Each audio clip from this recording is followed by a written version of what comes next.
નમસ્કાર, star prime ન્યૂઝમાં આપનું સ્વાગત છે. જોઈએ આજના સમાચાર. જણાવી દઈએ કે મુખ્યમંત્રી કાર્યાલયમાં કાર્યરત લિફ્ટમેનને રાજ્ય સરકાર દ્વારા નક્કી કરેલા નિયમ પ્રમાણેનું લઘુત્તમ વેતન ચૂકવવામાં આવતું નથી. ત્યારે આ બાબતને કર્મચારીઓનું શોષણ ગણાવતા વડગામના ધારાસભ્ય જિગ્નેશ મેવાણીએ સરકાર પર આકરા પ્રહારો કર્યા હતા. સાથે જ કર્મચારીઓનું શોષણ બંધ કરવાની માંગણી કરી હતી. મિત્રો, 2 દિવસ પૂર્વે મારા વિધાનસભા વડગામના રોડ રસ્તાના કામ માટે અને એક તળાવ ભરવાની રજૂઆતને લઈને માનનીય મુખ્યમંત્રી કાર્યાલયમાં હું ગયો હતો.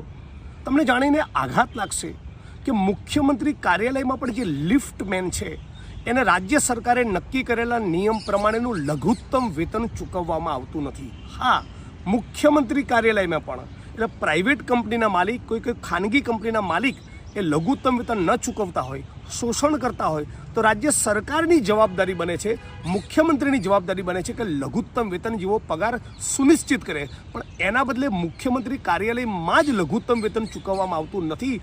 એ બહુ જ આઘાતજનક બાબત છે.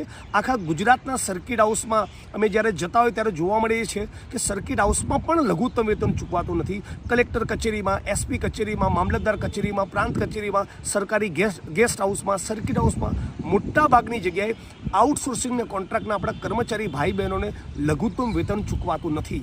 નામદાર સુપ્રીમ કોર્ટે અને દેશની અનેક હાઈકોર્ટે વારંવાર પોતાના ચુકાદામાં કહ્યું છે કે લઘુત્તમ વેતન નહીં ચૂકવવું એ અમાનવીય છે, માનવ અધિકારનો ભંગ છે અને અત્યંત નિમ્ન કક્ષાનું શોષણ છે.